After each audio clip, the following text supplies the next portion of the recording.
Hi friends, welcome to my channel. ഇന്ന് കുറച്ച് പഴഞ്ചൊല്ലുകളും അവയുടെ ആശയങ്ങളുമാണ് പരിചയപ്പെടുത്തുന്നത്.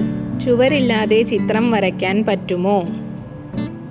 അടിസ്ഥാനപരമായ ഒരു കാര്യമോ സഹായമോ ഇല്ലാതെ ഒരു വലിയ ലക്ഷ്യം നേടിയെടുക്കാൻ സാധിക്കില്ല. നാടോടുമ്പോൾ നടുവേ ഓടണം. നാം ജീവിക്കുന്ന സമൂഹത്തിൻ്റെയോ കാലഘട്ടത്തിൻ്റെയോ മാറ്റങ്ങൾക്കനുസരിച്ച് നമ്മളും മാറാൻ തയ്യാറാകണം. പാലം കടക്കുവോളം നാരായണ, പാലം കടന്നാൽ കൂരായണ. ആവശ്യമുള്ളപ്പോൾ മാത്രം മറ്റുള്ളവരെ പുകഴ്ത്തുകയും സ്നേഹിക്കുകയും ചെയ്യുക. ആവശ്യം കഴിഞ്ഞാൽ മറ്റുള്ളവരെ തള്ളിപ്പറയുകയോ മറക്കുകയോ ചെയ്യുക. എലിയെ പേടിച്ച് ഇല്ലം ചുടുക.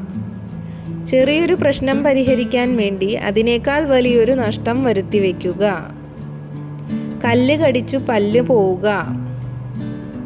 ചെറിയൊരു കാര്യത്തിൽ ശ്രദ്ധിക്കാതെ ഇരുന്നതുകൊണ്ട് വലിയൊരു നാശനഷ്ടമോ അപകടമോ സംഭവിക്കുക.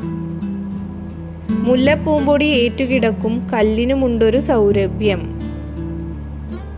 നല്ല സ്വഭാവമുള്ളവരുമായി അല്ലെങ്കിൽ വലിയ പണ്ഡിതന്മാരുമായി സൗഹൃദം സ്ഥാപിച്ചാൽ ആ ഗുണങ്ങൾ നമ്മളിലേക്കും പകർന്നുകിട്ടും. കയ്യിലുണ്ടെങ്കിലേ കാര്യമുള്ളൂ. കയ്യിൽ പണമുണ്ടെങ്കിൽ മാത്രമേ സമൂഹത്തിൽ നിന്നും ബന്ധുക്കളിൽ നിന്നും ബഹുമാനവും പരിഗണനയും ലഭിക്കൂ എന്ന യാഥാർത്ഥ്യം. കൂടുതൽ വീഡിയോസിനായി ചാനൽ സബ്സ്ക്രൈബ് ചെയ്യുക. ഈ വീഡിയോ ഇഷ്ടമായെങ്കിൽ ലൈക്ക് ചെയ്യുക, കമൻറ്റ് ചെയ്യുക, ഷെയർ ചെയ്യുക. താങ്ക്